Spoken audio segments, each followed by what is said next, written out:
hayo si kwa kuwa hurumia maskini, bali kwa kuwa ni mwivi, ni mwivi.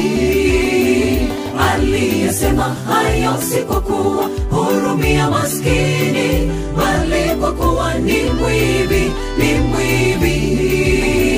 Naye ndiye aliyeshika mfuko akavichukua, vilivyotiwa humo Yuda.